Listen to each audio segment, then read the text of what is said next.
একটি বৃদ্ধ লোকের লাশ এবং ওই লাশটির সঙ্গে 2 দিন 2 রাত অতিবাহিত করে একটি ইয়ং বয়সের যুবতী মেয়ে। ওই যুবতী মেয়ের সঙ্গে এমন ভয়ঙ্কর ঘটনা ঘটে যায় যেগুলো শোনার পর আপনার গায়ে কাঁটা দিয়ে উঠতে পারে। হ্যাঁ প্রিয় লিসেনার্স, আজকে আপনাদের মাঝে এমনই একটি ভয়ঙ্কর ঘটনা উপস্থাপন করতে যাচ্ছি, যে ঘটনাটি খুবই মারাত্মক লেভেলের ভয়ঙ্কর। তো প্রিয় লিসেনার্স, আজকে আপনাদের মাঝে বরাবরের মতোই একটি কথা আবারও বলতে চাইব। আমাদের এই চ্যানেলটি অত্যন্ত নতুন। এই চ্যানেলে প্রতিদিনই সত্য নির্ভর ঘটনাগুলো আপনাদের মাঝে উপস্থাপন করানো হবে। তাই চ্যানেলটিকে নতুন হয়ে থাকলে ভিডিওতে একটি লাইক করে চ্যানেলটিকে সাবস্ক্রাইব করুন এবং পাশে থাকা বেল আইকনটি অন করুন। তো প্রিয় লিসেনার্স, আমি চলে যাচ্ছি সরাসরি ঘটনার মূল উদ্দেশ্যে। তিনি লিখেছেন, আসসালামু আলাইকুম প্রিয় লিসেনার্স, আশা করছি আপনারা সবাই ভালো আছেন। আমি আজকে আপনাদের মাঝে এমনই একটি ভয়ঙ্কর ঘটনা উপস্থাপন করতে চাচ্ছি। তো তার আগে একটা কথা আপনাদেরকে বলতে চাইব আমার বিষয়ে। আমার নাম হচ্ছে সুফলা আক্তার। আমি এখন মানুষের বাসায় কাজ করে আমার দিন চালাই। তবে আমার আপন বলতে কেউ নেই, আমার স্বামী সন্তান কেউই নেই। তার কারণ হচ্ছে আমার আজ থেকে প্রায় 22 বছর আগে আমার সাথে ঘটে যায় ভয়ানক একটি ঘটনা, যে ঘটনাটির মাসুল আজও আমাকে দিতে হয়। তো প্রিয় লিসেনার্স, একটি ঘটনা আমার জন্য আমার সারা জীবনের কাল হয়ে দাঁড়ায়। আমি ভূত এফএমের অনেক বড় একজন শ্রোতা। আমার ভূত ঘটনাগুলো যদি আমি না শুনি তাহলে আমার রাত্রিবেলা ঘুম আসে না। আর তার কারণ হচ্ছে আমি কিন্তু আগে ভূত এফএম এসব বিশ্বাস করতাম না। ভূতের ঘটনা এবং মানুষের সাথে যে ঘটে যায় এগুলোকে আমি ট্রল মনে করতাম। আমি ভাবতাম যে এগুলো হয়তো মিথ্যা, কিন্তু না। যখন আমার সাথে এরকম ঘটনা ঘটে যায় তখন আমি উপলব্ধি করতে পারি যে ভূত বলতে কিছু আছে। ভূত জিন প্রেত এসব আমাদের মাঝেই বিরাজমান। তো প্রিয় লিসেনার্স, আমি আর কোনো রকমের কথা না বাড়িয়ে চলে যাচ্ছি আমার সাথে ঘটে যাওয়া আজ থেকে 22 বছর আগে 2002 সালের ঘটনাটিতে। তখন সময়কাল ছিল 2002 সাল। আমি চট্টগ্রাম জেলায় একটি গার্মেন্টসে চাকরি করতাম। আমি ইয়ং বয়সের হওয়াতে আমার মা ছিল শুধু, আর আমার কোনো ভাই বোন ছিল না। তখন আমার মা ওইখানে আমাকে পাঠান গার্মেন্টসের কাছে। আর তখন যে আমাকে পাঠান তিনি ওই গার্মেন্টসের মধ্যে আমার একজন দাদা, ওনাকে আমি দাদা বলে ডাকতাম, তবে বয়সটা প্রায় হবে 55 থেকে 56, প্রায় বৃদ্ধ লোক। ওনার সঙ্গে আমাকে তিনি পাঠান আমার আম্মু, আর ওনার সাথে আমাকে থাকতে হবে এরকম একটি বাড়িতে আমাকে তিনি উঠিয়ে দেন। তারপর প্রথম দিন আমার মাকে নিয়ে আমি চট্টগ্রাম যাই। চট্টগ্রাম যাওয়ার পর আমি দেখতে পাই আমার দাদা তিনি কাজ করছেন গার্মেন্টসে। আমরা যাওয়ার পর দাদা অনেক খুশি হলেন এবং আমাকে বললেন যে, সুফলা তুমি এসেছো, ভালো হয়েছে। এসব ঘোরাঘুরি করার চেয়ে একটা ভালো কাজ করা ভালো। আজকে তোমার জন্য এই কাজ রেডি করে রেখেছি, কালকে থেকে তুমি আমার সঙ্গে গিয়ে কাজ করবে, কেমন? তখন আমি বললাম যে, ঠিক আছে চাচা, আপনি যে আমার জন্য কাজ রেডি করেছেন, আমি তো কিন্তু কোনো রকমের কাজ পারি না বলে দিলাম। তখন দাদাটা বললেন যে, আরে কাজ পারো না তো কি হয়েছে, তুমি তো প্রথমে শিখবা তাই না, প্রথমে কাজ শিখবা তারপর কাজ করবা। তখন আমি বললাম যে হ্যাঁ হ্যাঁ দাদা, এভাবেই হবে। তখন দাদা আমাকে নিয়ে, দাদা যে রান্না করেছিল সেই রান্নাটুকু আমাদের মা এবং আমাকে খেতে দিলেন। তখন আমরা খাওয়া দাওয়া করি, দুপুরের খাওয়া দাওয়া ছিল। খাওয়া দাওয়া করার পর আমরা বিকেলবেলা একটু গল্প করি। তখন গল্পের মধ্যে আমার দাদা আমার মাকে বলছিলেন যে, আমরা এখানে থাকি ঠিক আছে, তবে উপরের যে ছাদটা ছিল ওই ছাদ থেকে 2 দিন আগে একটা মেয়ে আত্মহত্যা করে মারা গিয়েছে। তার মারা যাওয়াটা ছিল খুব ভয়ানক বিষয়। কারণ হচ্ছে ওই মেয়েটার বাবা মা ছিল অনেক ধনী, তবে বাবা মা একজন থাকতেন বিদেশে, কোন দেশে এটা বলা যাচ্ছে না। তো তারা অনেক ধনী ছিল। ধনী থাকার কারণে ওই মেয়েটার কোনো অভাব ছিল না। তবে ওই মেয়েটা আত্মহত্যা করে মারা যায়। সেটা খুব কারণবশত বলা যাচ্ছে না। তো তার কিন্তু এই রহস্যটা উদ্ধার হয়নি। তারপর আমার দাদা আমার মাকে আরও কিছু বললেন এই বিষয়ে। তখন আমি তাদের কথাবার্তা শুনতে থাকি। এভাবে একটা দিন চলে যায়। পরদিন আমাকে গার্মেন্টসে ঢুকানো হবে এবং আমি আমার দাদার সঙ্গে গার্মেন্টসে যাই। আমার মাও আমার সাথে চলে আসেন এবং আমার মা আসেন তার কারণ হচ্ছে আমি যে কী কাজ করব সেই কাজটা আমার মা নিজ চোখে দেখবেন এবং তারপর আমাকে সেটেল করে তিনি ময়মনসিংহ মানে আমাদের বাড়িতে ফিরবেন আমাকে চট্টগ্রাম রেখে। তখন আমার মা দেখতে পারলেন যে আমার কাজ খুব ভালো একটা পর্যায়ে পড়েছে। আমি এখানে কাজ করব এবং দাদার সঙ্গে থাকব। তখন আমার মা আমাদেরকে বুঝিয়ে তিনি বাড়িতে রওনা দিলেন। তিনি বাড়িতে চলে আসলেন। পরদিন থেকে 1 মাস যাবৎ আমি গার্মেন্টসে কাজ করি। কাজ খুব ভালো চলছিল আর 1 মাসে আমি অনেকটা কাজ শিখে ফেলেছিলাম। তখন আমার দাদা একদিন অসুস্থ হয়ে পড়ে। ওনার জ্বর ওঠে। তখন ওনার জ্বর উঠে তিনি যেতে পারবেন না গার্মেন্টসে। আমাকে বললেন যে সুফলা আমি না যেতে পারবো না, আমার শরীরটা খুব ব্যথা করছে, সারা শরীরে খুব জ্বর, আমার জন্য একটু ওষুধ নিয়ে এসো আজকে। তুমি তো আজকে গার্মেন্টসে যাবা, আসার সময় আমার জন্য ওষুধ নিয়ে এসো। তখন আমি বললাম যে ঠিক আছে দাদা, আপনি শুয়ে থাকেন আর আপনার উঠতে হবে না, কেমন, আমি আপনার জন্য ওষুধ নিয়ে আসব। এটা বলার পর আমি দাদার কাছ থেকে বিদায় নিয়ে গার্মেন্টসে যাওয়ার উদ্দেশ্যে রওনা দেই। তখন গার্মেন্টসে আমি যাওয়ার পর শুনতে পাই যে দাদার নামে কিছু কটু কথা। তিনি আগে অনেকটা বাজে ছিলেন, এরকম ওয়ার্নিং আমি শুনতে পাই আমার দাদার নামে। তখন আমি মনে মনে ভাবলাম যে দাদাকে গিয়ে জিজ্ঞেস করব যে দাদা, কথাগুলো কি সত্যি ছিল নাকি। তো আমি দাদাকে জিজ্ঞেস করব বলে আমি কথাগুলো আমার মনের ভিতরে চেপে রাখি। আর যখন আমি গার্মেন্টস ছুটি দেয় সন্ধ্যার পর প্রায় 7টার দিকে, তখন আমি ফেরার সময় দাদার জন্য ওষুধ নেই। তার কারণ হচ্ছে দাদা অসুস্থ। ওষুধ নেওয়ার পর আমি দাদার বাড়িতে আসি। আসার পর দেখতে পাই দাদা খুব কাঁপছে, তার শরীরটা মারাত্মক হয়ে আছে এবং সে খুব ভয় পাচ্ছে মনে হচ্ছে। এরকম অবস্থা, তাকে হাসপাতাল নিয়ে যেতে হবে ইমিডিয়েটলি, এরকম অবস্থা হয়ে গিয়েছে। আমি দেখার পর দাদাকে গিয়ে হাতে দিয়ে ধরে বললাম যে এ কি দাদা, আপনার কি হয়েছে, এভাবে কাঁপছেন কেন, আপনার শরীর কি বেশি খারাপ হয়ে গিয়েছে দেখা যাচ্ছে, এখন আমি কি করব। তখন আমার আশপাশে এমন কোনো পরিচিত লোকও ছিল না। ছিলাম 3তলা একটা বাড়িতে এবং ওই নিচতলাতে আমরা থাকতাম। উপরে 2তলার মানুষ, তারা ছিল একটু ছেংছেটে মানুষ। তারা আমাদের মানে কেউ কারো কোনো সাহায্য করার মতো ছিল না। সবাই ছিল কাজের লোক এবং গার্মেন্টসে কাজ করতো তারাও আমাদের মতো। এর জন্য তারা কাউকে কোনো দিন সাহায্য করার মতো লোক ওইখানে পাওয়া যায় না। আমি তখন একজন লোককে খোঁজার চেষ্টা করি যিনি আমার দাদাকে হাসপাতাল নিয়ে যেতে পারবেন। তখন আমি দাদার ঘর থেকে বের হয়ে আমি মানুষ খুঁজতে থাকি, তবে না, কোনো মানুষকে আমি পাচ্ছি না। তবে যাকে পাই তাকে বলার পর সে বলে যে না না, আমি পারবো না, আমার কাজ আছে অনেক, আমি যেতে পারবো না, তুমি একা পারলে নিয়ে চলে যাও, আর এসব উল্টাপাল্টা কথা আমাকে এসে বলো না। এরকম কথাবার্তা যখন মানুষ আমাকে বলে তখন আমি একটু রাগ ওঠে আমার মনে। আমি ভাবলাম যে মানুষ কীরকম মানুষ, কোনো আন্দাজ কেয়ার নেই, মানুষ এরকম হতে পারে নাকি। বিপদের সময় যদি মানুষ মানুষের পাশে না আসতে পারে, এই মানুষের তো বেঁচে থাকার কোনো দাম নেই। তখন আমি ভাবলাম যে আমার দাদাকে নিয়ে আমি একাই হাসপাতাল চলে যাব। তখন আমি বাইরে থেকে দাদার ঘরের ভিতরে আবার যাই, কিন্তু ততক্ষণে যা হবার তা কিন্তু হয়ে গিয়েছে। আমি গিয়ে দেখতে পাই আমার দাদা আর নাড়া শব্দ করছে না।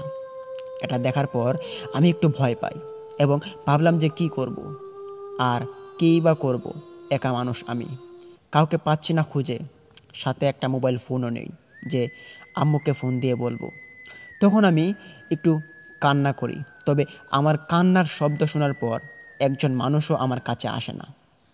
তার কারণ হচ্ছে তখন এমন সময় ছিল যে মানুষ যদি কান্না করে মরেও যায় তাহলেও কেউ কাউকে সাহায্য করার জন্য এগিয়ে আসে না। এরকম একটা বাজে পরিস্থিতি। তো এরকমটা হওয়ার কারণে আমি অনেকক্ষণ কান্না করতে থাকি। তখন রাত প্রায় এশারের আজান দিয়ে দিয়েছে। দাদার মৃত লাশ নিয়ে আমি কি করব? আমি ভয় পাচ্ছিলাম। তখন আমি ভাবলাম যে রাত্রিবেলা কোথায় যাব, কি করব? হাতে একটা টাকাও নেই। বেতন দিবে মনে হয় আর 4-5 দিন পর। আর এখনই দাদার মৃত্যু হলো। দাদাটা আমাকে ছেড়ে চলে গেল। এখন আমি বা কী করব? বাড়িতে যাব কি করে? এটা বসে বসে ভাবছিলাম আর চোখ দিয়ে অশ্রু পড়ছিল, কান্না করছিলাম। দাদা আবার আমার সঙ্গে খুব ভালো ব্যবহার করত, খুব ভালো মনের মানুষ ছিলেন তিনি। এটা আমার সহ্য হচ্ছিল না, ওনার মৃত্যুটা এভাবে হঠাৎ করে হয়ে যাবে। তখন আমি দাদার পাশে বসে থাকি। প্রায় রাত 10টা বেজে যায় তখন হঠাৎ করে কারেন্টটা চলে যায়। তখন কারেন্ট চলে যাওয়ার পর বাড়িঘর সব কিছু অন্ধকার হয়ে যায়। অন্ধকার হওয়াতে আমি ভাবলাম যে দুয়ারটা লাগিয়ে দিই, কিন্তু তখন আমি ভূত বা জিন প্রেত এসব আমি বিশ্বাস করতাম না। তবে হ্যাঁ, ভয় ঠিকই পেতাম।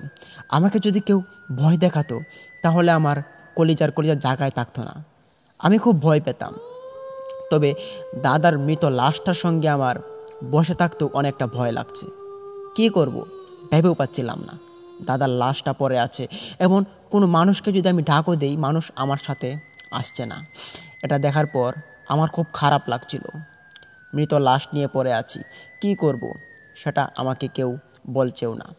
তখন আমি রাত্রিবেলা ওইখানে দরজা নক করে ঘুমাবো, কিন্তু ঘুম তো আসে না। দাদার মৃত লাশ, এমনি ভয়ে মনটা থরথর করে কাঁপছে। দাদার লাশকে সাথে রেখে ঘুমাবো কী করে? এটা তো একটা ভয়ের বিষয়। তখন আমি ভাবলাম যে দাদার লাশটাকে পাশের বিছানায় রেখে দেই। তখন আমি দাদার লাশটাকে যে ধরলাম, কিন্তু দাদা এতটা ভারী ছিলেন যে ওনাকে নাড়ানোর মতো আমার ক্ষমতা ছিল না। তখন দাদাকে এই বিছানাতেই রেখে দিলাম এবং আমি মাটিতে শুয়ে পড়লাম। মাটিতে শোয়ার পর আমি একটা বালিশ নিলাম, তবে না, ঘুম আসছে না। কিন্তু আমার ঘুম অনেক, চোখ মাথা ব্যথা করছে, ঘুমের কারণে আমার মাথা ঘুরছে। তখন আমি ভাবলাম যে দেখি আস্তে করে ঘুমাই, আর সকালবেলা দেখি কি করা যায়।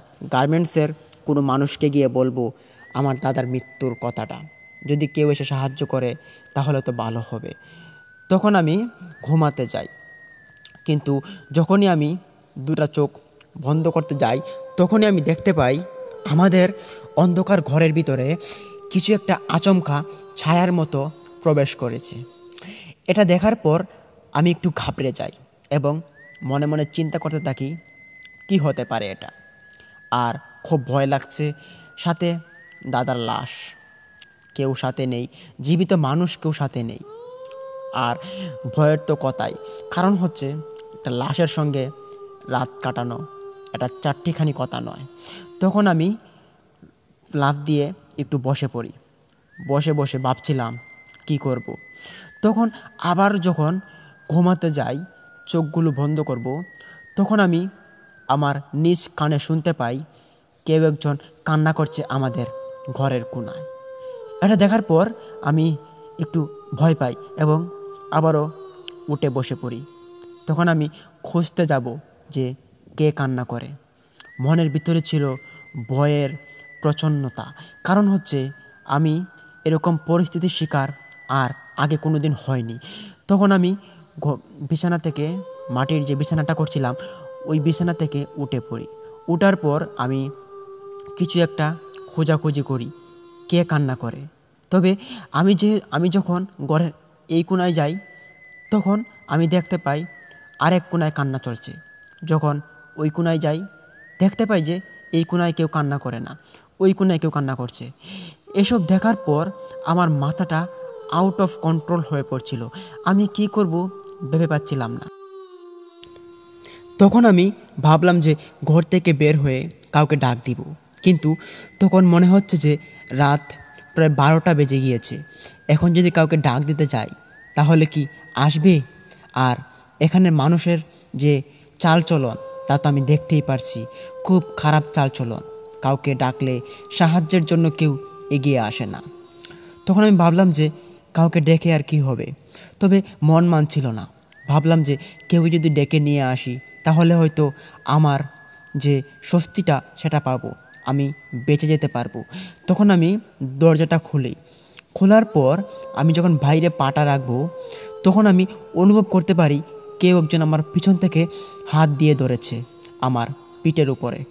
আমি তখন অনুভব করার সাথে সাথে দাঁড়িয়ে পড়ি এবং ভাবলাম যে আমি কি পেছন দিকে তাকাবো, কিন্তু ঘরে তো কেউ ছিল না।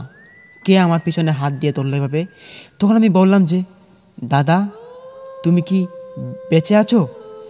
তখন দাদা শব্দ করছিল না কোনো। তবে আমি ভাবছিলাম যে দাদা ছাড়া এই ঘরের ভিতরে আর কেই বা হবে। আমার খুব ভয় লাগছিল তখন। আমি ভাবলাম যে অন্য কিছু নয়তো এখানে। তখন আমি আস্তে আস্তে করে মাথাটা ঘোরাই, কিন্তু মাথা ঘোরানোর পর আমি দেখতে পাই আমার পিছনে আর কেউ নেই। এটা দেখার পর আমি একটু ঘেমে যায় আমার সারাটা শরীর। আমি ভয়ে ঘাবড়ে যাচ্ছিলাম। তখন আমি আস্তে আস্তে করে কান্না করে চিৎকার করছিলাম, বলছিলাম যে আমাকে কেউ বাঁচাও, কেউ বাঁচাও আমাকে, আমাকে মেরে ফেলবে, আমাকে কেউ বাঁচাও। খুব ভয় লাগছে আমার। আমার কথা শোনার পর কিন্তু কেউ নেমে আসেনি। এটা দেখার পর আমার আরও ভয় লাগছে। রাত্রিবেলা সবাই ঘুমাচ্ছে, তবে আমার এই বিপর্যয়ের দিনে আমার সঙ্গে কেউ সঙ্গ দিচ্ছে না। এটা খুব অসহায়ত্বর পরিচয় দিচ্ছে আমাকে। তখন আমি কি করব? ঘরের সামনে দরজাতে বসে থাকি। তখন আমি কান্না করতে করতে ঘুম চলে আসে আবারও। তখন যখনই ঘুমটা চলে আসে আবারও শুনতে পাই ঘরের ভিতরে কেউ একজন কান্না করছে। তবে কান্নাটা ছিল পুরুষ মানুষের। সে কান্না করছে খুব আস্তে আস্তে এবং নিরিবিলিতে। এত সুন্দর কান্না যেটা ভয়ের ভয়ের মতো লাগে, এবং ওই কান্নাটা মানুষের মুখ থেকে শোনা যায় না। আমি আগে কোনো দিন এই কান্নাটা শুনিনি। তখন আমি আবার ঘরের ভিতরে যেতে চাই, কিন্তু কারেন্ট নেই। তখন কারেন্টে এত ডিস্টার্ব করছিল যেটা বলার বাহিরে। আমি ঘরের ভিতরে প্রবেশ করি এবং ডাকাডাকি করি যে ঘরের ভিতরে কেউ কি আছো? ঘরের ভিতরে যেই থাকো বের হয়ে যাও, আমার খুব ভয় লাগছে। এসব ময়ত্রাটা করো না আমার সাথে। এমনিই দাদা মারা গিয়েছেন, প্লিজ আমাকে ছেড়ে দাও, আমাকে বাঁচাও, আমাকে কেউ কোনো ক্ষতি করবে না, আমার খুব ভয় লাগছে। কিন্তু ওই কান্নাটা ঘরের চারদিক থেকে আসছে। চারদিক থেকে যখন ঘিরে আমার কানের ভিতরে আসছে, আমার মাথা নষ্ট হয়ে যাচ্ছে। আমি ভাবছি কি করব? তখন আমি ঘর থেকে বের হয়ে যাই। ঘর থেকে বের হয়ে ঘরের সামনে ফ্লোরে বসে পড়ি এবং আমি ঘরের দিকে খেয়াল রাখি। তবে ঘরের ভিতরে অন্ধকার, কিচ্ছু দেখা যাচ্ছে না, এবং বাইরে একটু চাঁদের আলো উঠেছে। ওই চাঁদের আলোতে আমি বসে বসে কান্না করছি। আমার অসহায়ত্বের দিন, কেউ আমার সাথে নেই। তখন আমি কান্না করতে করতে হঠাৎ করে আবারও ঘুম চলে আসে। তখন আমি ফ্লোরে পড়ে যাই ঘরের বাইরে। কিন্তু তখন ওই বাড়ির মধ্যে বাড়িওয়ালা তিনি থাকেন বাড়ির 3 তলায়। তিনি যাচ্ছিলেন ওনার বাড়িতে এবং আমাকে তিনি পড়তে থাকতে দেখায় তিনি আমার কাছে আসলেন এবং এসে আমাকে ডাক দিলেন। ওনার ডাক শোনার পর আমি হকচকিয়ে উঠে পড়ে ভাবছিলাম যে আমাকে বাঁচান, আমাকে বাঁচান, আমাকে বাঁচান। তখন ওই বাড়িওয়ালা লোকটি বললেন যে এই মেয়ে, তোমার কি হয়েছে? ভয় পাচ্ছ কেন? কারেন্ট নেই আর তুমি এখানে বাইরে শুয়ে আছো কেন? তোমার কি ভয় লাগে না? তোমার দাদা কই? ঘরের ভিতরে ওনাকে ডাক দাও। তখন আমি কান্না করতে করতে বললাম যে চাচা, আমার দাদা আর নেই, দাদা মারা গিয়েছেন। দাদা আজকে জ্বর উঠেছে, তবে জ্বর ওঠার পর উনি আমাকে বললেন ওষুধ আনার জন্য। আমি ওষুধ নিয়ে এসেছি, কিন্তু এসে দেখি দাদা আর নেই আমাদের মাঝে। তখন আমি খুব কান্না করি। আমার কান্না দেখার পর ওই চাচাটাও আমার সাথে তিনি শোকাহত হন। তিনি কারণ ওই লোকটার সঙ্গে আমার দাদার অনেক মিল মহব্বত ছিল। তখন আমার দাদা বললেন যে, দেখো এমনিই আমাদের এই বাড়িটা কয়দিন আগে একটা মেয়ে আত্মহত্যা করে মারা গিয়েছে। এখন তোমার দাদা হঠাৎ মৃত্যু। তোমার দাদা তো আমার সাথে কালকেও কথা বলেছে ভালো, তাহলে তার সমস্যাটা কী? তখন আমি বললাম যে জানি না, তবে দাদা আমাকে রেখেই চলে গেল। এখন আমি কি করব? আমার বাড়ি খুব দূরে, ময়মনসিংহ জেলায়। আমি এই চট্টগ্রাম জেলায় এসেছি দাদার সঙ্গে কাজ করতে। আমি কি করব আমি বুঝে পাচ্ছি না। তখন ওই বাড়িওয়ালা বললেন যে, দেখো তুমি ভয় পেও না, আজকের রাতটা তুমি কোলে বলে পার করো, আর সকালবেলা আমি কোনো গাড়ি দেখে তোমাকে এবং তোমার দাদাকে ময়মনসিংহ জেলায় পাঠিয়ে দিব। আর এখানে কোনো জায়গায় তো তোমার দাদার দাফন দেওয়ার ব্যবস্থা করা যাবে না, কারণ হচ্ছে এই জায়গাটার মধ্যে যে গুরুস্থানগুলো রয়েছে সেগুলো পারিবারিক গুরুস্থান, আর এই গুরুস্থানে কাউকে দাফন দেয় না। আর যদিও দেয় তাহলে অনেক টাকার বিনিময়ে মানুষকে কবর দিতে হয়। সেটা কি তুমি পারবে? তখন আমি কেঁদে কেঁদে বললাম যে, চাচা আমরা খুব গরিব ফ্যামিলির মানুষ। আমার দাদার কাছে এসেছিলাম, দাদাও আমাদের মতো গরিবই। তিনি আমাদের বাড়ির সাথেই ওনার বাড়ি, তার জন্য আমরা এখানে এসেছি। তবে আমাদের বাড়ির পাশে কবরস্থান আছে, ওইখানে কোনো টাকা লাগবে না, আমার দাদাকে কবর দেওয়া যাবে। তখন এই বাড়িওয়ালা বললেন যে, আচ্ছা তাহলে ঠিক আছে, কালকে সকালবেলা তোমাদেরকে গাড়িতে তুলে দেব, তোমরা চলে যেও। আর ওই লাশটাকে তো গাড়িতে করে নেওয়া যাবে না, দেখি কী ব্যবস্থা করা যায় সকালবেলা। আর তুমি এখন ঘরে চলে যাও। এটা বলার পর আমি চাচাকে বললাম যে, চাচা আমার খুব ভয় লাগছে, ঘরের ভিতরে কেউ কান্নাকাটি করছে। তখন চাচা লাফ দিয়ে আমার সামনে থেকে উঠে পড়লেন এবং বললেন যে, এই মেয়ে তুমি কী সব বলছো, এসব উল্টাপাল্টা কথা, কে কান্না করবে? তখন আমি চাচার এরকম বেবাচ্ছেকা মুখ দেখার পর আমি বললাম যে, হ্যাঁ চাচা সত্যি বলছি, আমি ঘরের ভিতরে কোনো একজন পুরুষ মানুষ কান্না করছে, তার কান্নাটা খুব ভয়ঙ্কর দেখাচ্ছে আমার কাছে। কোনো পুরুষের এরকম কান্না আমি শুনিনি, যে কান্নাটা আমি আজকে শুনতে পাচ্ছি। তখন বাড়িওয়ালা আমার কাছে আর কিছু বললেন না, তিনি আমার থেকে একটু পিছিয়ে গেলেন এবং পিছিয়ে গিয়ে তিনি বাড়িতে চলে গেলেন। বাড়িতে চলে যাওয়ার পর আমি ভাবলাম যে কি হলো, চাচা আমাকে কোনো কিছু খুলে না বলেই তিনি ওনার ঘরে চলে গেলেন উপরের তলায়, আমাকে কিছু বললেন না। আচ্ছা ঠিক আছে, কালকে সকালে তো উনি আমাকে এই ময়মনসিংহ পাঠানোর ব্যবস্থা করবেন। তো যাই হোক, আমি এখন রাতটা কোলে বলে পার করি।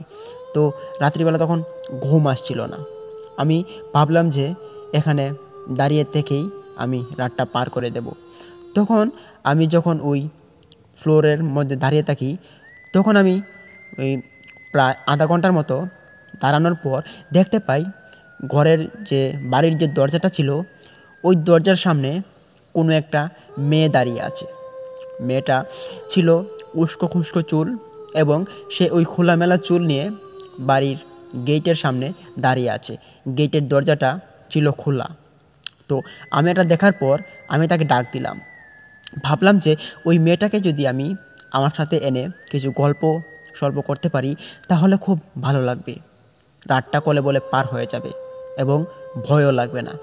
তখন আমি ওই মেয়েটাকে ডাক দিই, বললাম যে, ওই মেয়ে, এই যে আপনাকে আমি ডাকতেছি, শুনছেন, এদিকে আসেন। কিন্তু না, ওই মেয়েটা আমার কোনো কথাই তার কানে নিচ্ছে না। সে এক ধ্যানে অপর পাশে সে চেয়ে আছে, তবে আমার দিকে চেয়ে থাকে না। আমি তার মুখটাকে দেখিনি, তবে তার চুলগুলোকে দেখেছি। পাগলের মতো ছিল, উস্কো খুস্কো ছিল, আর পরনে ছিল একটা ফ্রক ছিল আর একটা সালোয়ার। তবে দেখতে ছিল সাধারণ মানুষের মতো, সাধারণ মেয়েদের মতো। এটা দেখার পর আমি তাকে ডাক দিই, কিন্তু সে তো আমার ডাকে কোনো রকম সাড়া শব্দ দিচ্ছে না। তখন আমি ভাবলাম যে হয়তো কোনো পাগল হবে। তো পাগল হোক আর যাই হোক, আমি তো তার সঙ্গে কিছু কথা বলে রাতটা পার করতে পারবো। তখন আমি একটা ভুল করে ফেলি। তখন আমি ওই পাগলটার কাছে পাগল মনে করে আমি ওইখানে চলে যাই। যাওয়ার পর আমি তার পিঠের মধ্যে হাত দিয়ে ফেলি। তবে যখনই আমি পিঠের মধ্যে হাত দেই তখনই আমি দেখতে পাই যে এই মেয়েটা আমার হাতের সামনে আর নেই। এটা দেখার পর আমি একটু ভ্যাবাচ্যাকা হয়ে চমকে যাই এবং ভাবলাম যে কী রে, মেয়েটা কোথায় গেল? মেয়েটা তো এখানেই ছিল এখনই, কিন্তু মেয়েটা কোথায় চলে গেল? আমি একটু জোরে জোরে চিৎকার করতে থাকি, কিন্তু চিৎকার শুনে এখানে মানুষ আসার মতো কোনো মানুষই নেই। তখন আমি ওই মেয়েটাকে হারিয়ে ফেলি। মেয়েটা কোথায় চলে গেল? তখন আমি আরেকটু ভয় পাই এবং ঘরের ভিতরে চলে আসার চেষ্টা করি। গেটটা লাগিয়ে দেই। লাগিয়ে দেওয়ার পর আমি যখন ঘরের ভিতরে আসি দেখতে পাই যে বাড়ির যে সিঁড়িটা ছিল ওইখানে একটা করিডোর ছিল। ওই করিডোরের মধ্যে একটা মেয়ে, ওই সেম মেয়েটা আবারও দাঁড়িয়ে আছে। এটা দেখার পর আমি ভাবলাম যে মেয়েটা ওই মেয়েটা না, যে মেয়েটাকে আমি মাত্র পিঠে হাত দিয়েছিলাম, উধাও হয়ে গিয়েছিল। হ্যাঁ হ্যাঁ, সেই মেয়েটাই তো এখানে দাঁড়িয়ে আছে। কিন্তু কিভাবে সম্ভব? সে এখান থেকে ওইখানে চলে যেতে পারে কিভাবে? আমি তখন আরও ভয় পাই আর ভাবতে থাকি যে এটা কোনো মেয়ে নয়, এটা কোনো জিন বা পরী হবে, যেটা আমাদের চোখ এভাবে এড়িয়ে চলছে। আর এটার কোনো ক্ষতি করা যাবে না, না হলে আমাকে সে ছাড়বে না। তখন আমি ভাবলাম যে আমি ঘরের ভিতরে চলে যাব। তবে ঘরের ভিতরে যে যাব, ঘরের ভিতরে যাওয়ার মতো কোনো প্রসেস ছিল না। তার কারণ হচ্ছে ঘরের ভিতরে আলো নেই, কারেন্ট নেই। প্রায় ওই দিন সারা রাত কারেন্ট আসেনি। আমি ঘরের সামনে গিয়ে দাঁড়াই এবং দাঁড়িয়ে দাঁড়িয়ে ওই মেয়েটাকে আমি দেখতে থাকি মেয়েটা কী করে। কিন্তু মেয়েটা ঠিক যেভাবে দাঁড়িয়ে আছে সেভাবেই দাঁড়িয়ে আছে। তখন আমি ভাবতে থাকি যে মেয়েটাকে কি করা যায়। ওই মেয়েটা তো আমার খুব ভয় লাগিয়ে দিয়েছে। ওইখানে তার গায়ে হাত দিলাম, উধাও হয়ে গেল। এখন যদি তার কাছে যাই, যদি আমার কোনো ক্ষতি করে বসে, তাহলে তো আমার সর্বনাশ হয়ে যাবে। এমনিতেই আমার খুব ভয় করে এসব। তখন আমি ওই মেয়েটিকে দেখতে থাকি প্রায় অনেকক্ষণ ধরে। মুহূর্তটা চলে যাচ্ছিল কিছুক্ষণে। তখন আমি ওই মেয়েটাকে দেখি যে সে এখান থেকে আর নাড়াচাড়া করছে না। আমি বুঝতে পেরে গেছি যে এটা কোনো সাধারণ মেয়ে নয়। তখন আমি ঘরের ভিতর প্রবেশ করতে যাইব, কিন্তু ঘরের ভিতরে আলো নেই। হাতে হাত করে আমি একটা মোমবাতি খুঁজতে থাকি। তখন ভাগ্য ভালো একটা মোমবাতি পেয়ে গেলাম এবং ওই মোমবাতিটা জ্বালানোর মতো কোনো দেশলাই ছিল না, যার কারণে মোমবাতির আলোটাও আমি ঘরে জ্বালাতে পারিনি। ব্যর্থ হয়ে ঘরের সামনে বসে আছি এবং আস্তে আস্তে করে হঠাৎ একটু ঘুম আসে। ওই ঘুমের পর আমি দেখতে পাই যে ফজরের আজান পড়ছে। তখন আমি ভাবলাম যে ফজরের আজান পড়ছে, সকাল প্রায় হয়েই গিয়েছে, আর কিছুক্ষণ। মানুষ যখন ঘুম থেকে উঠবে আমি মানুষকে বলবো আমার দাদা মারা গিয়েছেন, আমাদের একটা ব্যবস্থা করে দেওয়ার জন্য। অবশ্যই মানুষ মৃত মানুষের কোনো একটা ব্যবস্থা করে দিবে। হয়তো মানুষ খারাপ হতে পারে, মানুষের সাহায্যে না আসে, তবে মৃত মানুষের সঙ্গে তো কারো শত্রুতা নেই। তখন এইরকম চিন্তাভাবনা নিয়ে আমি ওয়েট করতে থাকি এবং আস্তে আস্তে ঘরের সামনে ফ্লোরে হাঁটাহাঁটি করতে থাকি। কিন্তু ওইখানে একজন মানুষও ফজরের নামাজ পড়েনি, আর কোনো মানুষকে আমি দেখতে পাইনি। তখন 7টা বেজে যাওয়ার পর দেখতে পাই যে একজন মহিলা উপরতলা থেকে নেমে আসছে। আসার পর তিনি আমাকে দেখতে পান এবং আমার যে শরীরের অবস্থা ছিল সেটা ছিল খুব বাজে। কারণ হচ্ছে সারা রাত কান্না করেছি, মাথার চুল উস্কো খুস্কো হয়ে গিয়েছে এবং মুখের মধ্যে কালো দাগ পড়ে গিয়েছে। এটা দেখার পর ওই মহিলাটি আমাকে জিজ্ঞেস করলো যে এই মা, তোমার কি হয়েছে? তুমি চিন্তায় আছো মনে হচ্ছে, কোনো সমস্যা হয়েছে কি? তখন আমি বললাম যে চাচি আর বললেন না, আমার দাদা মারা গিয়েছে। এটা শোনার পর ওই মহিলাটা আমার ঘরে দৌড় দিয়ে আসে এবং এসে দেখেন যে আমার দাদার মৃত লাশ। দেখার পর আমাকে বললেন যে এই কি, এটা কিভাবে হলো? উত্তরে আমি বললাম যে কালকে ওনার জ্বর উঠেছে, কালকে সন্ধ্যার পরেই উনি মারা গিয়েছেন, সেটা আমি এসে দেখতে পারি। তবে কীভাবে মারা গিয়েছেন সেটা আমি বলতে পারবো না। তখন এরকম কথাবার্তা শোনার পর ওই মহিলাটা একটু চুপ করে থাকে এবং আমাকে কিছু বলে না।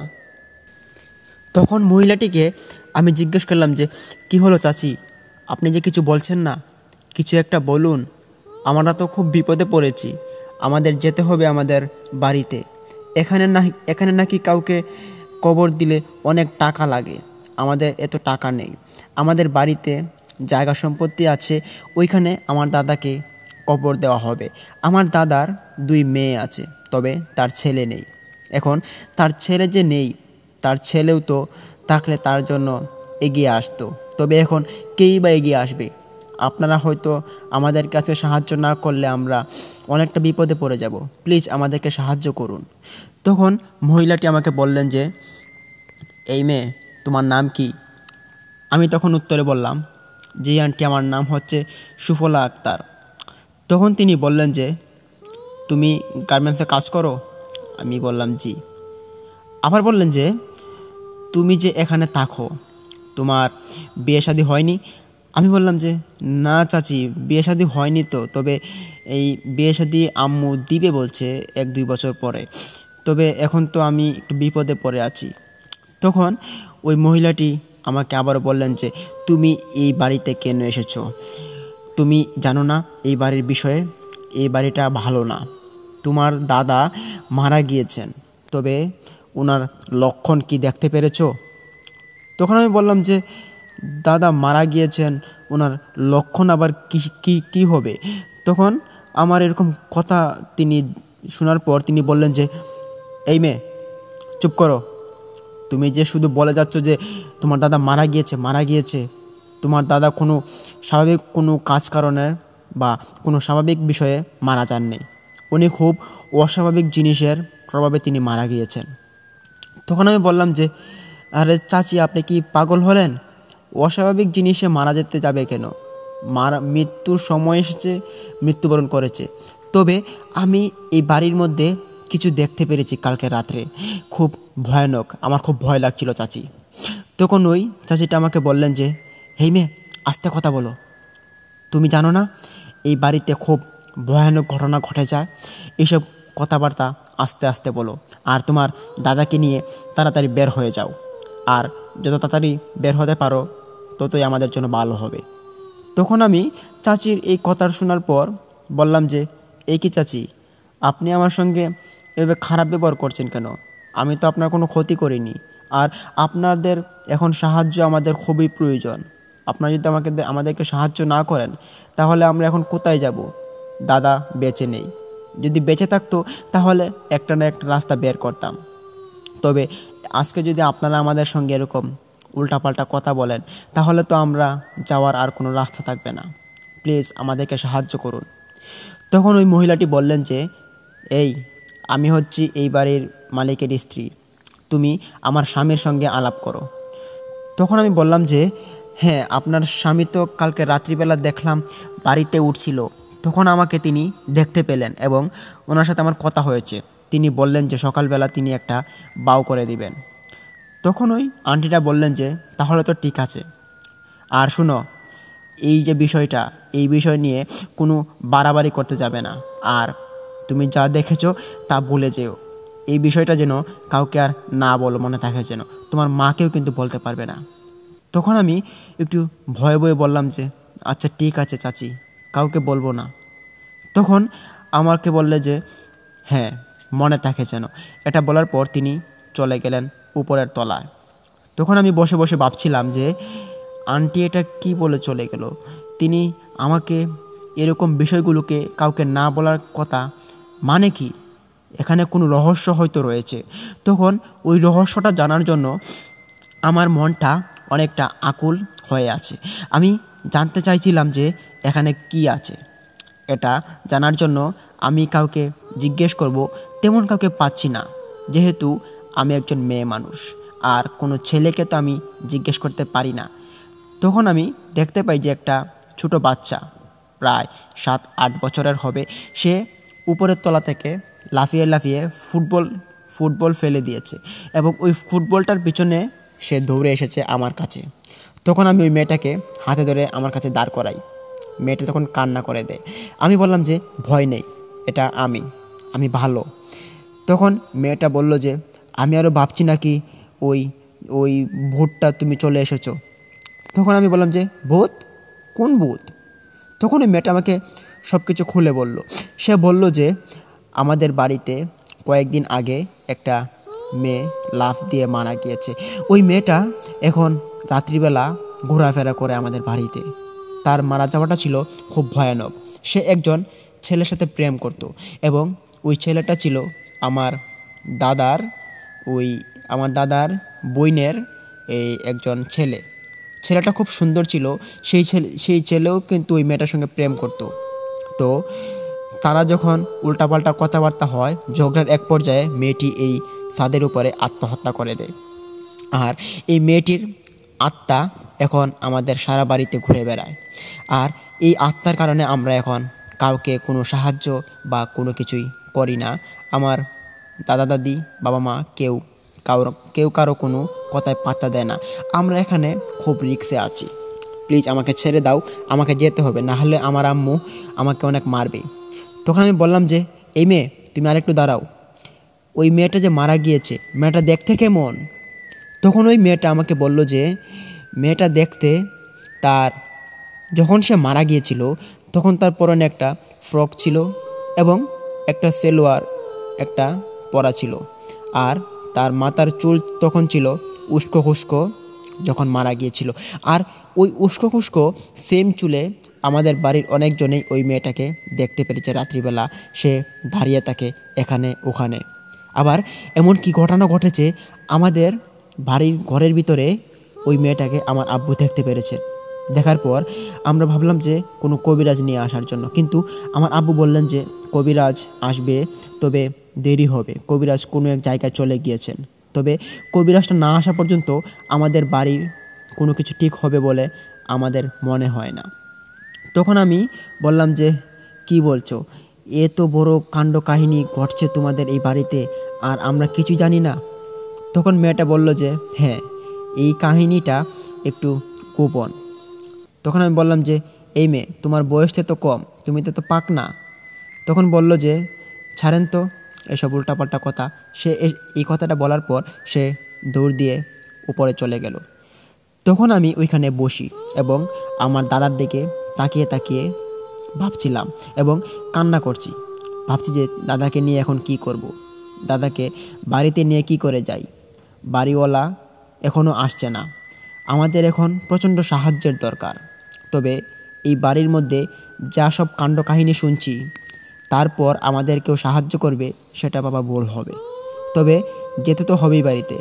তখন আমি দুপুরবেলা হওয়ার পর আমি আমার গার্মেন্টসে যাই এবং গার্মেন্টসে যাওয়ার পর আমি মালিককে গিয়ে বললাম যে আমার স্যালারিটা আমাকে দিয়ে দেওয়ার জন্য। আমার প্রায় 27 দিনের মতো হয়েছে। ওই 27 দিনের বেতনটা আমি নেওয়ার জন্য গিয়েছিলাম। আমার দাদা মারা গিয়েছেন এবং দাদা যে স্যালারিটা পেত ওই স্যালারিটাও গিয়ে তুলে নিয়ে আসি। দুজনের স্যালারি নিয়ে আসার পর আমি ভাবলাম যে আজকে চলে যাব আমরা বিকালের গাড়িতে আমাদের ময়মনসিংহ জেলায়। তবে যাব যে কী করে যাব, বাসে করে একটা লাশ নিয়ে গেলে মানুষ কি বলবে। তখন কিছু করার ছিল না। আমি কোনো ভালো অ্যাম্বুলেন্সও ওইখানে তখন ছিল না, আর বাস দিয়েই যেতে হবে। তবে বাস না পেলে ট্রেন দিয়ে যেতে হবে এটা আশা করেছিলাম। তবে যা ভাবছিলাম তাই ঘটেছে, আমাদেরকে ট্রেন দিয়ে যেতে হয়েছে বাড়িতে। তবে তার আগে ওইখানে আরও একটি ঘটনা ঘটে গিয়েছে। সেই ঘটনাটি আমরা যখন ভাবলাম যে আমরা বাড়ি থেকে বের হব, ওই যে বাড়িওয়ালা আসছিল, আসার পর আমাকে তিনি বলছিলেন যে তোমরা তো বাড়িতে যেতে হবে, তো কীভাবে যাবা? তখন আমি বললাম যে দেখেন, ভালো কিছু তো পেতে পারি না, তবে কোনো বাস বা ট্রেন হলে আমাদের যেতে সুবিধা হবে। তখন ওই বাড়িওয়ালা আমাদের জন্য বললেন যে তোমরা যদি ট্রেনে যাও তাহলে ময়মনসিংহ যেতে তোমাদের সুবিধা হবে। তখন আমি বললাম যে আচ্ছা ঠিক আছে, তাহলে আপনি একটা ট্রেনের টিকিট কেটে নিয়ে আসেন, 2টা টিকিট, যেটার মধ্যে একটা লাশ মানে আমার দাদা থাকবে এবং আরেকটার মধ্যে আমি থাকব। তখন বাড়িওয়ালা বললেন যে আচ্ছা ঠিক আছে, আমি যাচ্ছি, গিয়ে দেখি তোমাদের জন্য টিকিট নিয়ে আসি। এটা বলার পর তিনি আমার কাছ থেকে চলে গেলেন এবং গিয়ে আমাদের জন্য টিকিট নিয়ে আসলেন বিকালবেলা। তখন তিনি টিকিটের সাথে ওনার সাথে করে আরেকজন লোক নিয়ে এসেছেন। ওই লোকটা ছিলেন কবিরাজের মতো দেখতে, তবে কবিরাজ কিনা আমি জানি না। ওনার চুল ছিল জুটি পাকানো এবং উনি পরেছিলেন লাল কাপড়ের কিছু একটা অংশবিশেষ এবং ওনার শরীরে কিছু একটা লাল কাপড় দিয়ে ঢেকে রেখেছেন। তবে ওনার হাতে ছিল একটা কলসি এবং মাথার ছিল জট। দেখার পর আমি একটু অবাক হই এবং ওই চাচাকে জিজ্ঞেস করলাম যে আপনি ওই পাগলটাকে এখানে নিয়ে এসেছেন কেন? এটা শোনার পর ওই চাচাটা আমার উপর অনেকটা রেগে যায় এবং বললেন যে এই বেয়াদব পাঁচি মেয়ে, তুমি ওনাকে পাগল বলছো কেন? তুমি জানো উনি কে? তখন আমি একটু ওনার কথায় ভয় পেয়ে বললাম যে চাচা সরি, উনি কে? তখন আমাকে বললেন যে উনি হচ্ছেন ভালো কবিরাজ, এই এলাকার মধ্যে ওনার অনেক নাম ডাক, তুমি ওনাকে পাগল বললে, ছি তোমার লজ্জা করলো না? তখন আমি বললাম যে চাচা আমার ভুল হয়ে গিয়েছে, আমি চিনতে পারিনি ওনার এরকম অবস্থা দেখার পর। তখন চাচা বললেন যে আচ্ছা সমস্যা নেই, যাও যাও তোমার এই যে টিকিট নাও আর চলে যাও। তখন আমি জিজ্ঞেস করলাম যে চাচা ওই কবিরাজকে আপনি বাড়িতে নিয়ে আসলেন কেন? তখন বললেন যে তোমার জানতে হবে না, চলে যাও। তখন আমি বললাম যে আচ্ছা চাচা ঠিক আছে, আপনার বাড়ি ভাড়াটা? তখন বললেন যে না, বাড়ি ভাড়া লাগবে না, চলে যাও, এমনি তোমরা বিপর্যয়ে আছো। তখন আমি বললাম যে আচ্ছা ঠিক আছে। তখন আমি বাড়িতে ঘরের ভিতরে চলে যাই এবং ঘরে যাওয়ার পর আমি ব্যাগ গোছাই। ব্যাগ গোছানোর পর আমি যখন 2-3টা ব্যাগ হয়ে যায় এবং ওই ব্যাগগুলো নিয়ে আমার যে দাদা ওই লাশটাকে নিয়ে ট্রেন স্টেশনে যেতে হবে। তখন আমি ওই বাড়িওয়ালাকে আবার ডাকার জন্য ওনার ঘরে যাই। গিয়ে দেখতে পাই যে উনি ওই যে কবিরাজের সঙ্গে সেম একই কথা বলছেন, যে ওই আত্মাটার কথা, যেই আত্মাটা ওনার বাড়িতে ঘুরে বেড়ায়। ওই আত্মাটার কথা আমি পুরোটা শুনি ওই বাড়িওয়ালার কাছ থেকে। খুব ভয়াবহ ঘটনা ছিল। ওই ঘটনাটি ঘটার কারণে উনি কবিরাজ নিয়ে এসেছেন বাড়িতে, যেহেতু ওই আত্মাটাকে বাড়ি থেকে ছাড়াতে হবে। তখন আমি ওই চাচাকে ডাক দিই। তখন চাচাটা ঘর থেকে বের হয়ে আসেন আমার কাছে, এসে বললেন যে কি হলো, তোমার কি এখনও যাওয়ার সময় হয়নি? তখন আমি বললাম যে চাচা ওই যে আমার তো 2-3টা গাঁটটি হয়ে গিয়েছে, আর আমার যে দাদার লাশ ওইটা তো মানে একসঙ্গে আমি নিয়ে যেতে পারবো না, আপনি যদি আমাকে একটু হেল্প করেন তাহলে আমার খুব ভালো লাগবে আর আমার খুব সহজ হবে, আপনি প্লিজ আমাকে একটু হেল্প করুন, আজকে আমার দুঃসময়ের দিন। তখন চাচা বললেন যে তোমাদের জ্বালায়ও না আর বাঁচি না, আচ্ছা চলো আমি তাড়াতাড়ি গিয়ে চলে আসি। তখন উনি আমার দাদাকে নিলেন কাঁধে এবং উনি আরেকজন ছেলেকে ডেকে নিয়ে আসলেন বাইরে থেকে। আনার পর দুজনে মিলে আমার দাদাকে কাঁধে নিলেন এবং 2-3টা ব্যাগ আমার হাতে বোঝাই করে নিলাম। নেওয়ার পর একটা ভ্যান গাড়িতে উঠলাম। তখন ওইখানে ভ্যান গাড়ি চলতো বেশিরভাগ। ভ্যান গাড়িতে ওঠার পর আমরা লাশটাকে নিয়ে ট্রেন স্টেশনে চলে যাই। যখন ট্রেন আসে, কমলাপুরের ট্রেন আসে, ওই ট্রেনটাতে আমাদের যেতে হবে। তখন ওই ট্রেনটাতে আমরা চড়ে বসি। চড়ে বসার পর আমরা ওনার কাছ থেকে বিদায় নিলাম, বাড়িওয়ালার কাছ থেকে। বললাম যে চাচা আপনাকে অনেক কষ্ট দিলাম, আপনি আমাদেরকে খারাপ কিছু ভাববেন না এবং আবার যদি বেঁচে থাকি তাহলে আপনার কাছে আসতেও পারি। তখন বাড়িওয়ালা বললেন যে আচ্ছা যাও, সাবধানে যেও তোমরা, আর তোমার দাদার খেয়াল রেখো, উনি তো লাশ, ওনার ভালো করে খেয়াল রাখো, আর তুমিও সাবধানে যেও, আর উল্টাপাল্টা কিছু যদি হয় তাহলে সাবধানে থেকো। তখন আমি বললাম যে ঠিক আছে চাচা। ইতিমধ্যেই ট্রেন ছেড়ে দিল। ট্রেন চলছে খুব স্পিডে। তখন ট্রেনের হাওয়াতে আমার অন্যরকম একটা অনুভূতি লাগছে। আমি আমার জীবনের প্রথম ট্রেনে চড়ছি। তো ট্রেনে কিন্তু আমি এর আগে কোনো দিন চড়িনি, আমার খুব অন্যরকম লাগছে। তখন আমার দাদার যে লাশ, ওই লাশটাকে আমার পাশে বসিয়ে রাখা হয় বসানো অবস্থায় এবং ওনার সারা শরীর ছিল মোড়ানো কাপড় দিয়ে। তবে আমার সাথে যে ওই কন্ট্রাক্টর বা অন্যান্য মানুষ যাতায়াত করে তারা আমাকে জিজ্ঞেস করে তোমার সাথে ওইটা কে? আমি বললাম যে উনি আমার দাদা, উনি মারা গিয়েছেন, তো ওনার লাশ নিয়ে বাড়িতে যাচ্ছি। তখন সবাই আর চোখে চেয়ে ভয় পেয়ে আমার কাছ থেকে চলে যায়। আমি মনে মনে ভাবি যে মানুষ মরণশীল, মানুষকে তো মরতেই হবে, এটা দেখে ভয় পাওয়ার কি আছে? কিন্তু এটা যে ভয়ের কারণ সেটা কিন্তু আমি ভাবিনি। তবে আমি আমার দাদার সঙ্গে বসে থাকতে থাকতে এক পর্যায়ে সন্ধ্যা ঘনিয়ে আসে। ওই সন্ধ্যার সময় আমার সাথে ঘটে যায় আরও একটি বিরল কাহিনী, যে কাহিনীটা আমি এখনও মনে পড়ে। এটা ছিল একটু অন্যরকম। যেমন আমি আমার দাদার সঙ্গে বসে আছি, তবে দাদা ছিল জানালার সাইডে এবং আমি ছিলাম একটু ভিতরে। তখন দাদার কাছ দিয়ে বাতাস আসছে, ফুরফুরে বাতাসটা ছিল খুব ভয়ানক, কারণ বাতাসটা এমন গতিতে আসছে যে বাতাসটা আমার চোখ দিয়ে সহ্য করা যাচ্ছে না, চোখ বন্ধ হয়ে যাচ্ছে। আর এই চোখ বন্ধ হওয়া তো একটা বড় বিষয় না, তবে আমি চোখ খোলার চেষ্টা করি। তবে আমি দেখতে পাই যে জানলার পাশে কিছু একটা উড়ছে, যেমন কোনো মানুষের মাথার চুলের মতো হবে। সেটা দেখার পর আমি ভাবি যে ট্রেনের উপরে কি কোনো মানুষ বসে আছে নাকি, যার চুল এভাবে উড়ছে। তখন আমি এখানে ভুল করে ফেলি, আমি ওই চুলটাকে একটা টান দিয়ে দেই। চুলটাকে যখনই আমি টান দেই, তখন চুলটা ওইখান থেকে চিরে চলে আসে আমার হাতে। আমি তখন চুলটাকে হাতে নিয়ে দেখতে পাই যে চুলটা ছিল বেশ মোটা এবং চুলের রঙটা ছিল কালো, কুচকুচে কালো। এটা দেখার পর আমি কাউকে দেখাবো, তবে কেউ আমার সাথে নেই। তার কারণ হচ্ছে আমার সাথে হচ্ছে একজন লাশ। ওই লাশের সঙ্গে কোনো ভালো মানুষ বসতে চাইবে না, আর আমার দাদার লাশের সঙ্গে তো আমাকেই বসতে হবে। তখন আমি ওই চুলটাকে হাতে নিয়ে এক্সপেরিমেন্ট করার চেষ্টা করি। আমি ভাবলাম যে কোনো মানুষের চুল নাকি অন্য কিছু হতে পারে। আর দেখতে দেখতে তখনই ওই চুলগুলো আরও উঠছে। তখন ওই চুলগুলো জানালার ভিতর দিয়ে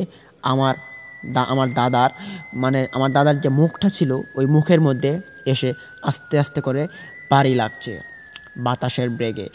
আমি তখন এটা দেখি আর ওই চুলগুলোকে আমি হাতাই, কিন্তু চুলগুলো ছিল খুব সফট এবং মসৃণ। আমি এটা দেখার পর আমি পিছনে থাকা একজন ছেলেকে আমি ডেকে বললাম যে, এই যে ভাইয়া, এদিকে একটু আসবেন। বাদে ওই ছেলেটা বললেন যে, আপু কি বলেন। তখন আমি বললাম যে, দেখেন তো ওই যে চুলগুলো যে উঠছে, ওই উপরে কি কেউ আছে। তখন সে লোকটা বলল যে, আমি জানি না তো, আমি তো যাত্রী, তো উপরে তো থাকতেও পারে, তবে চুলগুলো এভাবে যে উঠছে তার তো কি খেয়াল নেই নাকি। তখন ওই ছেলেটা এসব বলার পর চলে যায়। একটু পরেই দেখতে পারলাম যে হেল্পার আসার পর তিনি আমাকে জিজ্ঞেস করলেন, এই যে মেয়ে, তোমার পাশে ওইটা কে। আমি বললাম যে আমার দাদা, তিনি মারা গিয়েছেন এবং ওনাকে নিয়ে আমাদের বাড়ি যাচ্ছি ময়মনসিংহ জেলায়। তখন ওই লোকটা বলল যে, এই কি, এখানে কার চুল উঠছে। আমি বললাম যে, হ্যাঁ চাচা, দেখুন তো ওই চুলগুলো মানে কখন থেকে উঠছে, তবে চুলগুলো কি আমি এটা বুঝতে পারছি না। তখন ওই লোকটা বললেন যে, হ্যাঁ ঠিক আছে তো, কিন্তু ট্রেনের উপরে তো কোনো মেয়ে মানুষ নেই, এমনকি কোনো ছেলে মানুষও নেই, আবার আসবাবপত্র তো আজকে ট্রেনের উপরে তোলা হয়নি, তবে এই চুলটা কিসের। তখন ওনার কথা শোনার পর আমি একটু ভয় পাই এবং ওনার দিকে একটু আর চোখে তাকিয়ে বললাম যে, কি বলেন চাচা, এটা কি কোনো মানুষের চুল না, তবে এটা কি। তখন ওই হেল্পারটা আমাকে কিছু না বলেই তিনি আমার সামনে থেকে চলে গেলেন এবং চলে যাওয়ার পর আমার দিকে পর করে 2 বার তাকালেন। ওনার তাকানোটা ছিল খুব ভয়ের, উনি খুব ভয় পেয়েছেন। তখন আমি বুঝতে পারি যে উনি হয়তো কিছু একটা বুঝতে পেরেছেন এবং আমাকে এখানে ছেড়ে চলে গিয়েছেন। আমি তখন ওই চুলটাকে দেখার চেষ্টা করি এবং যখন আমি অন্যদিকে পলক ফেলি, একটু পরে আমি দেখতে পাই যে ওই চুলটা আবার নিখোঁজ হয়ে গিয়েছে। চুল নিখোঁজ হয়ে যাওয়াতে আমি আরেকটু ঘাবড়ে যাই এবং কাউকে বলার ভাষা ছিল না। নিজের মনের ভিতরে ছিল ভয়ের প্রবণতা, এতটা ভয় ছিল যে ভয়টা এখন বলে বোঝানো সম্ভব না।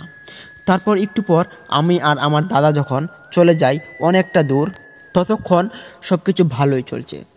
আর তার মাঝে আমরা কিছু একটা লক্ষ্য করতে পারি যে আমাদের যে পিছনে একটা সিট ছিল, ওইখানে একটা মেয়ে বসেছিল। ওই মেয়েটা আমার কাছে আসার পর মেয়েটা লক্ষ্য করে যে আমার দিকে, সে আমাকে বলছে, এই যে বান্ধবী, তোমার মুখে এরকম কালো দাগ পড়েছে কেন, হ্যাঁ।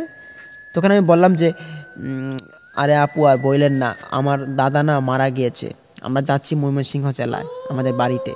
আমার কথা শোনার পর মেয়েটি আমার থেকে একটু দূরে যায়, গিয়ে বলল যে, কি বলো, তোমার সাথে এটা কি লাশ।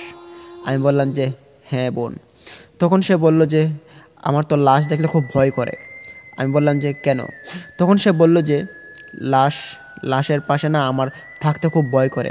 তার কারণ হচ্ছে লাশ যদি কোনো খারাপ কাজে মৃত্যু হয় তাহলে সে মানুষের খারাপ করে এবং ওই লাশের সঙ্গে উল্টাপাল্টা খারাপ পিশাচ ঘুরে বেড়ায়। তখন আমি বললাম যে, হ্যাঁ বোন, তুমি ঠিক বলছো। তবে লাশ তো লাশ, মানুষ যখন মারা যায় তখন তো তার নাম লাশ হয়। তবে আমি কালকে থেকে অনেক খারাপ জিনিসের মধ্যে আমি যাচ্ছিলাম।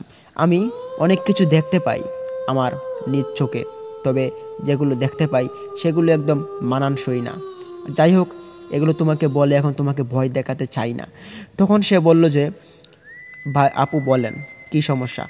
তখন আমি ওই মেয়েটিকে সব কিছু ঘটনা বলে দিই এবং বলতে বলতে আমরা এক পর্যায়ে যখন ফজরের আজান দিয়ে দেয় এবং ফজরের আজানের পর আমি হেল্পারকে জিজ্ঞেস করলাম যে, ভাইয়া আর কতটুক যাবে ময়মনসিংহ?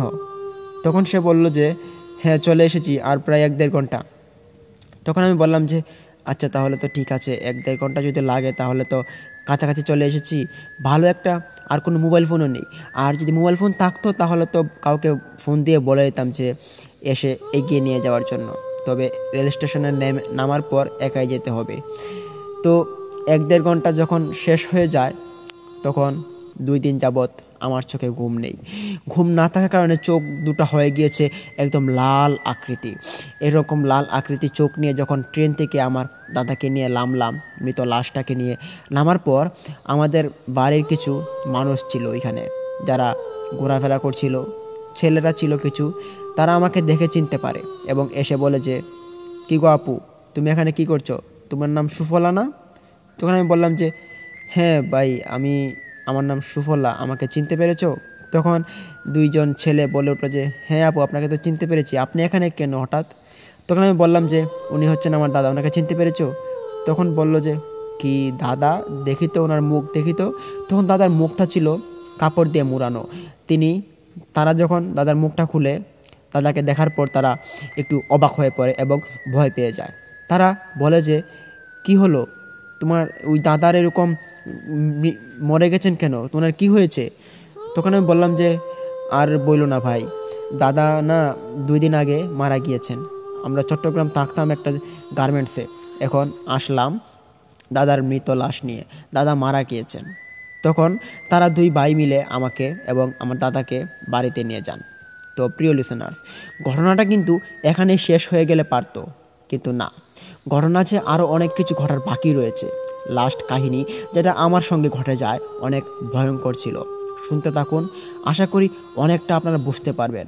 তো প্রিয় লিসেনার্স, ততক্ষণ আপনারা ঘটনাটা দেখতে দেখতে, ঘটনাটা শুনতে শুনতে আমাদের চ্যানেলটিকে অনুরোধ করব সাবস্ক্রাইব করবেন এবং আমাদের চ্যানেলে ভিডিওটি আপলোড করার সাথে সাথে যাতে নোটিফিকেশন পেয়ে যান তার জন্য সাবস্ক্রাইব বাটনের পাশে অল অপশনটি আপনি অন করে দিন।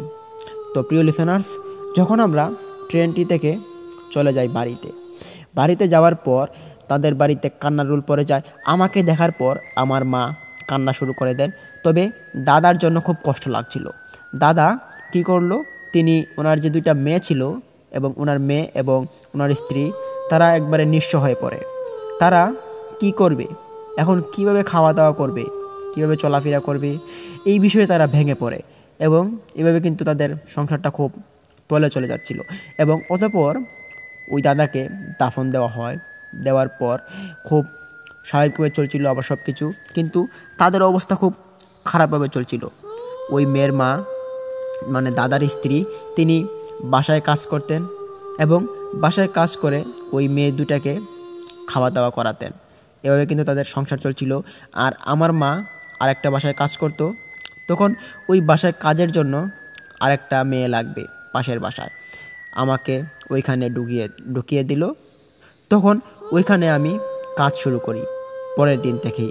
কিন্তু যখনই আমি ওই দিন থেকে কাজ শুরু করতে যাই, সেদিন ঘটে যায় আমার সঙ্গে এক ভয়ানক কাহিনী। আমার ওই দিন জ্বর উঠে যায়, প্রচণ্ড জ্বর, এতটাই জ্বর যে আমার শরীর কাঠ ফেটে যাচ্ছে। আমার মা আমার শরীরে ধরতে পারছে না। তিনি বলছেন যে, কি হচ্ছে সুফলা, তোমার শরীরে এত গরম কেন? আমি বললাম যে আমার খুব ব্যথা লাগছে সারা শরীরে, আমার খুব ভয়, আমার জ্বর উঠে আমার সারা শরীর মাথা ব্যথা ঘুরছে, তুমি আমাকে বাঁচাও মা। তখন আমার মা আমার কথাবার্তা শোনার পর বললেন যে এ কী বলছিস তুই, তোর এরকম কেন হলো, দেখি তো, আজ চল তোরে নিয়ে হাসপাতাল চলে যাব। তখন আমি বললাম যে হাসপাতাল যাব, আমার তো শরীরে শক্তি পাচ্ছি না, কী করব বলো তো। তখন মা বললেন যে এসব বললে কি হবে, চল যাই হাসপাতাল। তখন আমি বললাম যে আচ্ছা চলো। তখন আমি খুব আস্তে আস্তে করে বিছানা থেকে উঠি। ওঠার পর মায়ের সঙ্গে কাঁধে কাঁধ রেখে বাড়ির সামনে একটা ফার্মেসি ছিল, ওই ফার্মেসিতে আমি আর আমার মা যাই। যাওয়ার পর ফার্মেসির ডাক্তারের কাছে আমার মা আমাকে দেখান। তখন ফার্মেসির ডক্টর আমাকে জ্বর মেপে বললেন যে আপনার মেয়ের তো অনেকটা জ্বর, তো জ্বরের লক্ষণটা খুব ভালো দেখাচ্ছে না, এতটা জ্বর নিয়ে আপনার মেয়ে আমার কাছে আসলো কী করে। এই জ্বর 100 কত ডিগ্রি জানি হয়েছিল, তবে অনেকটা জ্বর ছিল। ওই জ্বর নিয়ে মানুষ বিছানা থেকেই উঠতে পারে না। আপনার মেয়ে ঘর থেকে কীভাবে বের হলো, আবার হেঁটে হেঁটে আসছে আপনার সাথে। তখন ওই ডক্টরটা একটু ভয় পায়, তিনি বললেন যে দেখেন আপনার মেয়ের কী হয়েছে, আমাকে একটু খুলে বলেন তো। তখন আমার আম্মু সব কিছু খুলে বললেন, যে কাহিনীটা আমি আমার আম্মুকে বলেছিলাম। তখন ওই ডক্টর বোঝার পর, ওই ডক্টরটা আবার বলে রাখা ভালো যে তিনি আগে একজন ভালো কবিরাজ লাইনে পড়েছেন এবং তিনি ভালো কবিরাজি সম্পর্কে অনেকটা জানেন। তখন তিনি বললেন যে সর্বনাশ, আপনার মেয়েকে কোনো সাধারণ জ্বর বা শরীর খারাপে ধরেনি, আপনার মেয়ের হয়তো কোনো খারাপ কিছু ঘটছে আপনার মেয়ের শরীরের সাথে। আপনার মেয়েকে যদি ভালো কিছু চিকিৎসা করাতে চান তাহলে এই ঠিকানায় চলে যান, এবং ওই ঠিকানায় চলে যাওয়ার পর আপনি যাকে দেখতে পাবেন তাকে আপনার সমস্ত ঘটনাগুলো খুলে বলুন, না হলে আপনার মেয়ের বিপর্যয় হতে পারে। তখন আমার আম্মু আমার ওই ডাক্তারটার কথা শোনার পর আমাকে নিয়ে ঘরে চলে আসলেন এবং মনমরা হয়ে ভাবছেন যে কী করবেন। তখন আমার পাগলামিটা আরও বেড়ে যায়, আমি না খুব উল্টাপাল্টা কথা বলতে থাকি। আসলে আমাকে ওই সময় কিছু একটা খারাপ পিশাচে ভর করেছে, যার কারণে আমি খুব আমার নিজের উপরে যে কন্ট্রোলটা ছিল ওইটা আমি হারিয়ে ফেলি। তখন আমার আম্মু এটা দেখার পর ওনার আর বুঝতে বাকি রইল না, পাশের বাড়ির চাচিরা ওদেরও আর বুঝতে বাকি রইল না আমাকে কোনো খারাপ পিশাচে ভর করেছে। তবে ওই পিশাচে ভর করাটা আমার জন্য জীবনে একটা কাল হয়ে দাঁড়িয়েছে। তো শুনতে থাকুন। আমি যখন যাই আমার মা এবং চাচিরা নিয়ে ওইখানে একটা কবিরাজের কাছে, তখন কবিরাজ আমাকে ঝাড়ফুঁক করেন। ঝাড়ফুঁক করার পর আমাকে কিছু তাবিজ দেন। তাবিজগুলো দেওয়ার পর আমার মা ওই তাবিজগুলো আমাকে হাতে পায়ে পরিয়ে দেয়। পরিয়ে দেওয়ার পর একটা গলায় ঝুলিয়ে দেয় বড় রকমের তাবিজ। তবে ওই তাবিজগুলো পরার পর রাত্রিবেলা 12টার পর আমার খুব উল্টাপাল্টা করতাম। আমি ঘরের ভিতরে উঠে হাতে দাও নিয়ে আমি যাকে তাকে কূপ মারার জন্য এগিয়ে যেতাম। তবে রাত্রিবেলা যাকেই পেতাম তাকেই। তবে আমি কাউকে কূপ মারতে পারিনি, হয়তো এটা হতে দেয়নি কেউ। তবে আমি কিন্তু খুব সিরিয়াসলি হয়ে গিয়েছিলাম। আমার এরকম কর্মকাণ্ড দেখার পর সবাই আমার প্রতি নালিশ জানায় এবং আমার নামে বিচার ডাকা হয়। তবে পাগলের আর কি বিচার হবে, আমি তখন সুস্থ ছিলাম না, আমার শরীরে ভর করেছে কোনো এক খারাপ পিশাচ, যে পিশাচ আমার শরীরকে এরকম নিয়ন্ত্রণ করছে। তখন কিছু মানুষ বললেন যে আপনার মেয়েকে ভালো কোনো কবিরাজ দেখাতে হবে, না হলে আপনার মেয়ে অনর্থ ঘটিয়ে ফেলবে। এটা বলার পর আমার আম্মু আরও ভেঙে পড়েন। তিনি ভাবলেন যে আমার একটি মাত্র মেয়ে, আমার মেয়েকে যতটুকুই লাগে আমার মেয়েকে বাঁচাতে হবে। আমার মেয়ের কিছু হোক এটা আমি চাই না। আমার মেয়েটার বিয়ের বয়স হয়েছে, আমার মেয়েকে কয়দিন পরে বিয়ে দিতে হবে। এখন যদি তার সঙ্গে খারাপ ঘটনা ঘটে তাহলে এটা আমি মানতে পারবো না। আমি মা হয়ে সেটা আমার মেয়ের কষ্ট সহ্য করতে পারবো না। আপনারা প্লিজ আমাকে কিছু করুন। তখন আমার মায়ের এরকম আকুতি মিনতি দেখার পর কবিরা যারা ছিলেন আমাদের সামনে তারা বললেন যে আচ্ছা ঠিক আছে, আপনি এত ঘাবড়াবেন না, আমরা দেখছি কি করা যায়। তখন পরদিন তারা আমাদের বাড়িতে একজন ভালো কবিরাজ নিয়ে আসেন। তিনি একই সেম ছিলেন, কিছু একটা লাল লাল বলা যাবে না, সেটা কমলা কালার ছিল, কমলা কালারের কিছু কাপড়ের টুকরা ওনার সারা শরীরে পেঁচিয়ে আমাদের বাড়িতে আসেন। মাথার চুলগুলো ছিল কোঁকড়া কোঁকড়া এবং ওনাকে দেখতে খুব ভয়ানক দেখায়। তিনি এসে আমাকে দেখতে পেরেই তিনি চোখগুলো গরম করে আমার দিকে রেগে এসে বললেন যে, এই তুই এখানে কেন এসেছিস? দূর হ বলছি, তুই এখানে আসার আর জায়গা পেলি না, তুই অন্য কোথাও যেতি, এখানে কেন বর করলি এসে? তাড়াতাড়ি চলে যা বলছি, না হলে আমার মন তো বলে তুই এখন ধ্বংস হবি। আমি তখন বুঝতেই পারছি না যে এই কবিরাজ মশাই আমার সঙ্গে কেন এমন করছে। আসলে কাউকে যদি পিশাচ বা জিনে ভর করে, সে কিন্তু জানেই না যে তাকে পিশাচ বা জিনে ভর করেছে, তার কিন্তু শরীরটা থাকে খুব স্বাভাবিকভাবে। তবে আমি দেখতে পাচ্ছি যে ওই কবিরাজ মশাই আমাকে খারাপ কিছু বলছে, সে আমাকে মারার জন্য কিছু একটা বলছে, আমার এরকমটা মনে হচ্ছিল। যখন কবিরাজ মশাই মন্ত্র পড়া শুরু করেন তখন আমার খুব কষ্ট হচ্ছিল। কষ্ট হতে হতে আমার পাশের একটা সাইড প্যারালাইসিস হয়ে পড়ে, একদম অবশ হয়ে পড়ে। কিন্তু আমার থেকে যে ওইটা খারাপ জিনটা ছিল ওইটা চলে যায়। তবে আমার খুব ক্ষতি হয়ে যায় তখন। আমার ওই হাতের প্যারালাইসিসটা হওয়াতে আমার আজ মানুষের বাসায় টুকটাক কাজ করে খেতে হয়। তখন আমার কাছ থেকে ওই পিশাচটা চিরতরে বিদায় নেয়। তবে আমার একটি বড় রকমের খুদ বানিয়ে চলে যায়, যেটি আমার সারা জীবন ভোগান্তিত হয়ে এখনও ভুগতে হয়। তো প্রিয় লিসেনার্স, আজকে পর্যন্ত আমি এখনও এই প্যারালাইসিসের ভোগান্তিটা ভুগছি। তো প্রিয় লিসেনার্স, আজকের এই ঘটনাটি ছিল আমার জীবনে ঘটে যাওয়া ভয়ঙ্কর একটি ঘটনা। ঘটনাটি আপনাদের ভালো লাগলে অবশ্যই কমেন্টে বলে যাবেন। আর আমাদের তখন কি করা উচিত ছিল সেটা অবশ্যই জানাতে ভুলবেন না। আর প্রিয় লিসেনার্স, আমার সালাম নেবেন। আশা করছি আপনারা আমাদের ঘটনাটা মনোযোগ দিয়ে শুনেছেন। তো এতক্ষণ সবাই পাশে থাকার জন্য সবাইকে ধন্যবাদ। আমি আজকে এখানে বিদায় নিচ্ছি। সবাই ভালো থাকুন, সুস্থ থাকুন। আসসালামু আলাইকুম। তো প্রিয় লিসেনার্স, এই ছিল আজকের আপনাদের মাঝে উপস্থাপন করা একটি ভয়ঙ্কর ঘটনা, যেই ঘটনাটি ইতিমধ্যে আপনাদের মাঝে আমি উপস্থাপন করেছি। ঘটনাটি ভালো লাগলে আপনারা আজকে ঘটনাটিতে একটা লাইক দিবেন এবং আমাদের চ্যানেলটিকে সাবস্ক্রাইব করতে ভুলবেন না। তো প্রিয় লিসেনার্স, আপনারা হয়তো অনেকেই আপনাদের সাথে ঘটনা ঘটে যায়, ভূতের ঘটনা, যে ঘটনাগুলো আপনারা শেয়ার করার মতো কোনো মানুষকে পান না। আপনারা যদি কোনো ইমেল স্টোরি লেখে আমাদের কাছে দিয়ে দেন, তাহলে আমরা আপনাদের সেই ঘটনাগুলো পরে আমাদের শ্রোতা বন্ধুদের কাছে, আমাদের প্রিয় ভাই বোনদের কাছে পৌঁছে দিতে পারবো। তো আপনাদের যদি কোনো জানা মতো কোনো ঘটনা থাকে তাহলে কমেন্ট করুন, আপনাদের সাথে আমরা যোগাযোগ করব।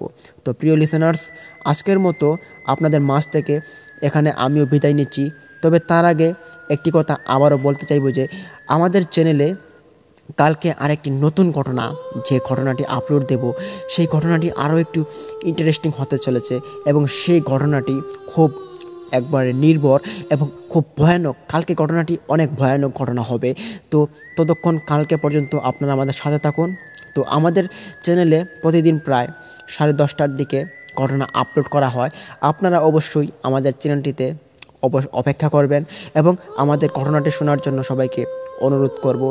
এবং সবাই আমাদের চ্যানেলটিকে সাবস্ক্রাইব করে পাশে থাকা বেল আইকনটি অন করে রাখুন, যাতে আমরা নোটিফিকেশন পাওয়ার সঙ্গে সঙ্গেই আপনারা আমাদের ভিডিওটি দেখতে পারেন। তো প্রিয় লিসেনার্স, আজকের মতো আপনাদের কাছ থেকে আমি এই মুহূর্তে বিদায় নিচ্ছি। তো ততক্ষণ সবাই ভালো থাকুন, সুস্থ থাকুন এবং টেক কেয়ার। এবং ভূত বিষয়ক জিনিস থেকে আপনারা নিজেদেরকে সচেতন রাখুন।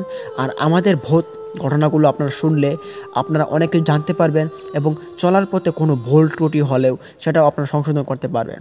তো প্রিয় লিসেনার্স, আজকের মতো এখানে বিদায় নিচ্ছি। সবাই ভালো থাকুন, সুস্থ থাকুন। আসসালামু আলাইকুম।